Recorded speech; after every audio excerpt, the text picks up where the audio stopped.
Verdet taħtija fil-konfront ta' Sergej Nikituk ta' 39 sena mill-Ukrajna, akkużat bil-qtil ta' martu. Il-verdett ta' 7-2 ingħata fit-tmiem ġuri ta' 7 tiem bil-ġurati daħlu jiddeliberaw għal-ħabta tal-11 ta' filgħodu. Sergej Nikituk għadda ġuri quddiem l-imħallef Michael Malija, akkużat li f'Novembru ta' sentejn ilu fi blokk appartamenti ġewwa San Pawl il-Baħar ikkanġuna l-mewt ta' martu Ludmilla wara argument li kellu magħha. Il-mara kienet mietet meta kienet fl-indana tal-istess blokk u waqgħet għal diversi sulari. Il-lukanda Rio Bank fil-Mellieħa se tkun qed tingħata dera ġdida bi proġett infrastrutturali kbir li se jkun lest f'Mejju li ġej. Dan l-investiment ser ikun jagħtilha 32 miljun euro. Il-lukanda Rio Bank ser tkun l-ewwel lukanda all-inclusive f'pajjiżna. Silvio De Bono, il-fundatur tal-grupp Bank, qal li dan l-aspett ser jattira f'pajjiżna faxxa ġdida ta' turisti. L-estensjoni tal-lukanda tinkludi pjazza kbira li fiha se jkun hemm 7 ristoranti, pool area kbira u anka diskoteka. Fit-tip ta' negozju tagħna inti tibqa' tinbidel. Ma tistax li kien tajjeb is-sena l-oħra huwa tajjeb dis-sena. U aħna ħadna ħsieb it-turiżmu tal-futur. It-turiżmu tal-futur huwa l-all-inclusive li jkollok certain number of rooms, aħna ħajkonna 500 rooms, plus ħafna facilities. Meta kienet iżur ix-xogħlijiet estensivi li qed isiru fil-lukanda Rio Bank, il-mexxej laburista Joseph Muscat saħaq li t-turiżmu huwa l-futur tal-ekonomija Maltija. Joseph Muscat kellem ukoll dwar l-importanza li jkun hemm investiment fir-riżorsi umani u dan b'investiment akbar fl-Istitut tal-Istudji Turistiċi l-ITS. L-investiment huwa importanti ħafna, din hija xhieda ta' investiment, eżempju importanti ħafna ta' investiment kemm għandna bżonnu l-investiment ġewwa pajjiżna fil-qasam tal-turiżmu sabiex inkomplu nkabru nkattru il-turiżmu ġewwa pajjiżna. Ċertament jiena nagħti l-inkoraġġiment tiegħi lil dawn l-operaturi kif ukoll l-operaturi l-oħrajn sabiex ikunu dejjem aktar innovattivi u jkomplu jinvestu fil-prodott turistiku ta' pajjiżna. Il-kap eżekuttiv tal-MFA Bjorn Vassallo konferma ma' News li l-assoċjazzjoni għandha f'idejha l-ismijiet tal-4 plejers Maltin involuti fl-allegat każ ta' tixħim tal-partita Norveġja kontra Malta li ntlabet f'Ġunju ta' 4 snin ilu. Daw wara li l-MFA rċiviet id-dokument bid-dettalji kollha li semmew fil-proċess tal-Kroat Ante Sapina li qed ikun investigat li prova jirranġa xi lobiet. Sa dan it-tant it-tkeċċija ta' John Buttigieg u Carmel Busuttil minn coaches nazzjonali għal ħafna ġiet bħal sajjetta fil-Bnazzi.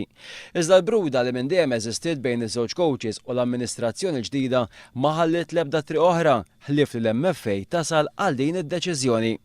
Buttigieg u Busuttil twaqfu f'nofs kuntratt ta' 5 snin u issa l-MFA trid tara li tosserva t-termini finanzjarji li kien hemm fil-kuntratt li kellhom iż-żewġ coaches.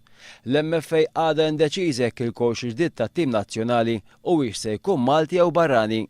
Dan minkejja li f'intervista ma' Sunday Times fil-5 ta' Diċembru li għadda, il-President tal-MFA Norman Darman Indemajo kien qal li jippreferi coach barrani. Iżda ma' News, il-kap eżekuttiv tal-MFA Bjorn Vassallo qal li coach barrani mhux faċli adatta ruħu malaj fis-sistema ta' pajjiżna minħabba li l-kampjonat tagħna mhux professjonali.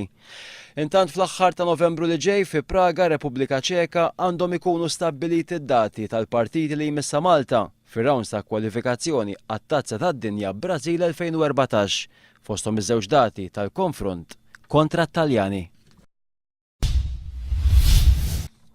F'konferenza tal-aħbarijiet il-Partit Laburista akkuża li 3 deputati nazzjonalisti Giovanna De Bono, Chris Said u Fredrika Zoppardi li bl-ġir tagħhom żebilħu l-ogħla istituzzjoni f'pajjiżna il-Parlament. Fl-10 ta' Jannar li għadda d-deputat Laburista Gino Kawki ippropona emenda fil-liġi li tirregola l-MCSD. Emenda li kienet tgħid li l-Gozo Business Chamber għandha tkun irrappreżentata fl-MCSD. Fis-16 ta' Jannar id-deputati nazzjonalisti kollha fosthom 3 deputati Awċin ivvutaw kontra din l-emenda u bekk il-Gozo Business Chamber ma setax tissieħeb fl-MCSD. Il-ħadd meta kienu qed iwieġbu għad-diskors tal-kap tal-Oppożizzjoni Giovanna De Bono, Chris Said u Fredrika Zoppardi ippruvaw jiċċdu dan il-fatt. Iżda waqt is-seduta parlamentari ta' 3 filgħaxija wara ruling li ntalab minn Gino Kawki, l-Speaker tal-Kamra ikkonferma li dan ma kienx minnu. Ħadd mill-ebda uffiċjali tal-General Workers Union ma ntalbu jagħtu x-xhieda tagħhom quddiem il-Kummissjoni ta' kontra l-Korruzzjoni minkejja li sena ilu dawn intalbu biex jinvestigaw żewġ kuntratti tal-Fairmount. Skont il-Ministru Ostingat li dak iż-żmien kien responsabbli mit-Tarzna huwa kien qal li dawn iż-żewġ kuntratti suppost li kellhom isalvaw lit-Tarzna. Iżda minħabba l-mod ħażin li bieħ tfasslu dawn il-kuntratti u r-rabtiet kontrattwali li daħlet għalihom it-Tarzna brati baxxi ħafna, dawn iż-żewġ kuntratti spiċċaw fallew lit-Tarzna biex din imbagħad kellha tagħlaq il-bibien. U wastmat li minn dawn iż-żewġ kuntratti t-Tarzna ta' Malta tilfet mal-kważi 80 miljun euro. Fl-istess ħin il-persuna responsabbli li fassal dan il-kuntratt tħalla jitlaq mit-Tarzna ftit wara li beda x-xogħol biex dan imbagħad ħarab minn Malta.